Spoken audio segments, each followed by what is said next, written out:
Ravi de vous retrouver pour cette nouvelle édition d'Afrique Midi. Bienvenue. Tout de suite, les titres de l'actualité. Il y aura un second tour de l'élection présidentielle en Tunisie d'ici la fin décembre. Les résultats du premier tour sont plus serrés que prévu entre Moncef Marzouki, président sortant, et Beji Essebsi, arrivé en tête des législatives. En Côte d'Ivoire, le festival Web Africa se tient depuis lundi. Les réflexions de ce rendez-vous panafricain du web s'est penché sur la nécessité pour les Africains de négocier le passage de l'analogique au numérique. Voilà pour le sommaire. Bienvenue, Beji Essebsi contre Moncef Marzouki. Voilà l'affiche du second tour de la présidentielle en Tunisie. Les résultats officiels ont été dévoilés hier et le duel s'annonce plus serré que prévu. Le chef du parti anti-islamiste est arrivé en tête avec 39,46% des suffrages devant le président sortant qui obtient lui 33,43% des voix. Le président égyptien Abdel Fattah al-Sisi en visite à Paris. Il rencontre ce mercredi son homologue français François Hollande et plusieurs hauts responsables dont le ministre des Affaires étrangères Laurent Fabius et aussi de la Défense Jean-Yves Le Drian. Les échanges vont notamment porter sur la coopération militaire après 30 ans de relations quasi exclusives entre les États-Unis et l'Égypte. Paris entend bien renouer avec le Caire et participer à la modernisation de son armée dans un contexte régional explosif. Au Burkina Faso, pas de temps à perdre pour les nouveaux ministres récemment nommés. Leur installation a déjà débuté. Hier, 5 ministres ont officiellement pris fonction. C'est le secrétaire général du gouvernement de la transition qui a officié les cérémonies d'installation. Au nom de leur Excellence, Monsieur le Président de la Transition, Président du Faso, et de celui de son Excellence, Monsieur le Premier ministre, chef du gouvernement. C'est par cette formule que ces différents ministres ont été installés dans leurs fonctions. Mais avant cet instant solennel, ce sont les secrétaires généraux qui ont signifié leur engagement à travailler pour le service public. Puis, à leur suite, certains ministres installés ont pris des engagements pour un changement. Il faut que l'administration territoriale soit managée autrement. Ici, le domaine du foncier pue tellement qu'on n'a pas besoin, n'est-ce pas, de se rapprocher pour sentir, n'est-ce pas, cette odeur-là. C'est dire à quel point, à ce niveau, nous devrons également travailler donc à revoir un certain nombre de dossiers des parcelles, etc., pour que les attentes des populations soient prises en compte. Beaucoup de travail qui a été commencé sur les grands dossiers portant sur les crimes de sang et les crimes économiques. Il y a un élan, je pense, de l'intérieur, mais qui était bloqué, j'allais dire, de l'extérieur. Alors, je crois que nous allons nous atteler ensemble à débloquer tout ce qui pesait pour que la justice ne puisse pas faire son travail. Pour d'autres, ce sont les urgences qui vont imprimer la cadence. Et on a parlé donc évidemment il n'y a pas longtemps de toutes ces questions liées au manque de moyens matériels, humains et techniques au niveau des différentes instances de la communication qui ne les permettent pas d'accomplir à bon escient leur mission. Donc il faut arriver à solutionner cela. Mais dans leurs propos d'installation, les différents ministres ont tous promis de s'inscrire dans la dynamique du changement amorcé depuis l'insurrection populaire des 30 et 31 octobre dernier. Le 15e sommet de la francophonie se tiendra du 29 au 30 novembre prochain à Dakar au Sénégal. En début de semaine, le village de la francophonie a été inauguré par le Premier ministre sénégalais et son homologue malien Moussa Mara.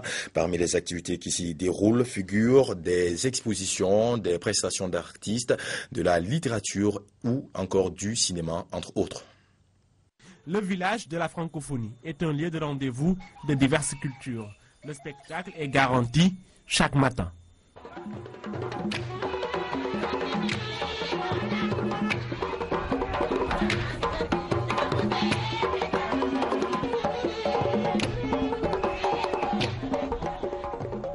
À côté de cette ambiance, 6 pavillons abritent des exposants.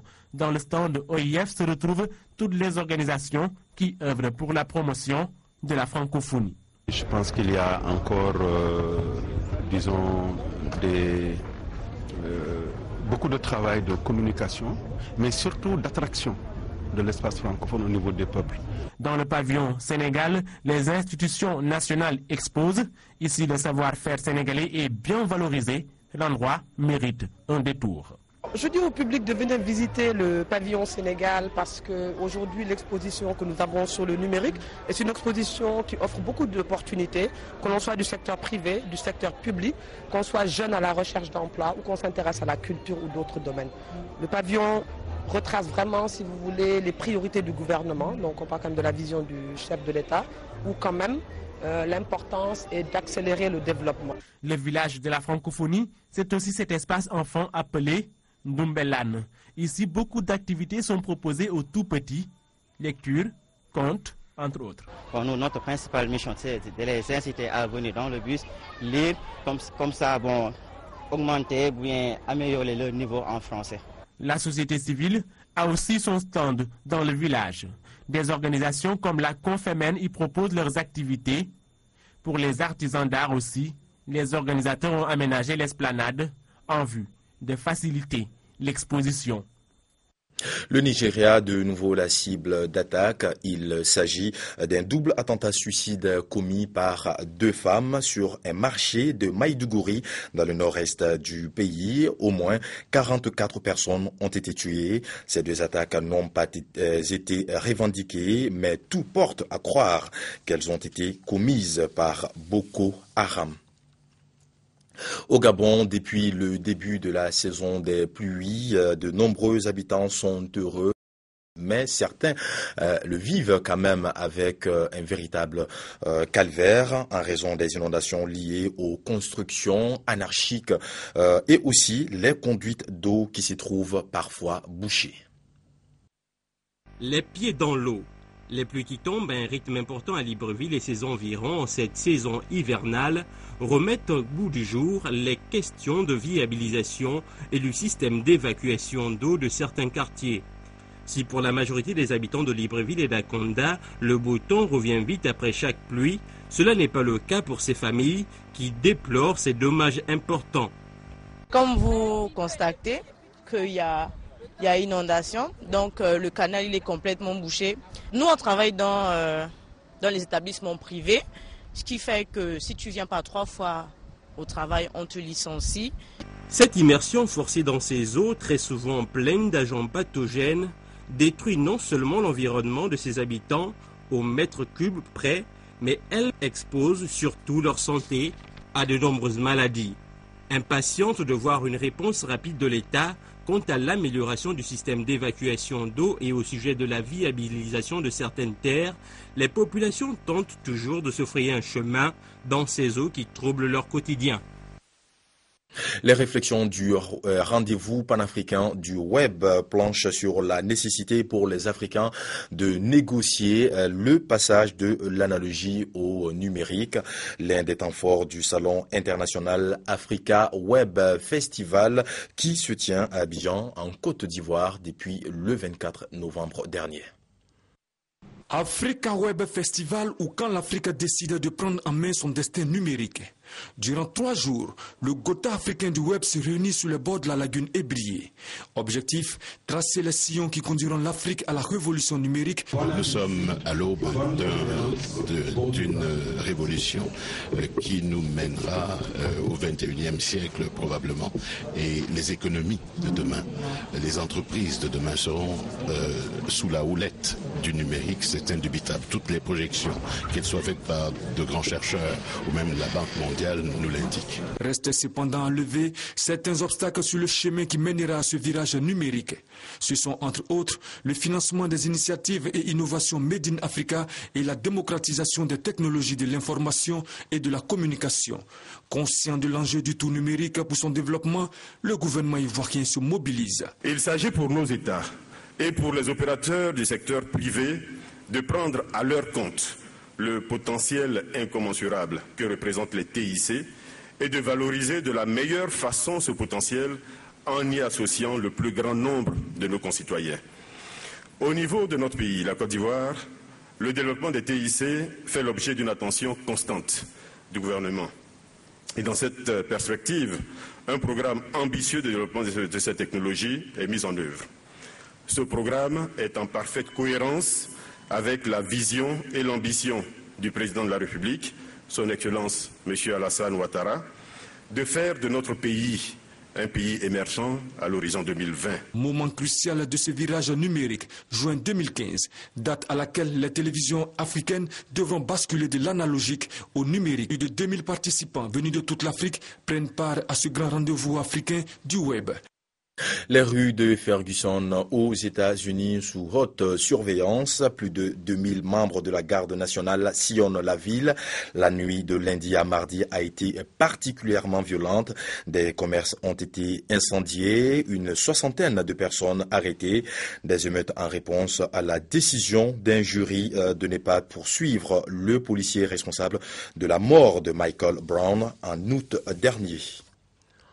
Et du sport avant de refermer cette édition avec la Ligue des champions de l'UEFA dans le groupe F. Le FC Barcelone a dominé Epol Nicosie 4-0. Le Paris Saint-Germain a battu l'Ajax Amsterdam 3-1 ce mardi. Le club parisien occupe la première place du groupe et dépasse d'une unité le FC Barcelone. Aminata Mariko pour le point. À Paris, une demi-volée du plat du pied complètement manqué de Blaise Matuidi à la 14e minute, puis un tir du gauche trop enlevé du Suédois Zlatan Ibrahimovic à la 16e. Les spectateurs du Parc des Princes n'ont eu le droit qu'à 2 actions dangereuses lors du premier quart d'heure de la partie. En lice pour décrocher la 3e place du groupe, synonyme des séances de rattrapage en Ligue Europa, l'Ajax offrait une belle résistance formant un bloc très compact. Buteur à Metz lors de la victoire 3-2 du PSG en championnat vendredi, l'Argentin Javier Pastore amusait la galerie en multipliant les crochets risqués aux abords de sa surface. Neutralisé 1-1 le 17 septembre par les champions des Pays-Bas en titre, l'équipe de la capitale française n'a pas failli, s'imposant 3-1. Avec 13 points glanés en 5 rencontres, 4 victoires, 1 nul, le PSG occupe toujours la première place de son groupe et avance d'une unité le FC Barcelone, vainqueur 4-0 sur la pelouse de l'Apel Nicosie. Au cours de cette rencontre, Lionel Messi a écrit ce mardi une nouvelle page d'histoire en marquant à Nicosie contre l'Apel. L'Argentin a trouvé le chemin des filets en déviant de près une frappe de Rafinha, 37e avant d'inscrire 2 buts de plus lors de la large victoire de son équipe 4-0. Auteur d'un triplé à Chypre, le Catalan Lionel Messi a lui pulvérisé le record de buts 71 détenu jusqu'alors par l'Espagnol Raúl. Il culmine désormais en 74 réalisations.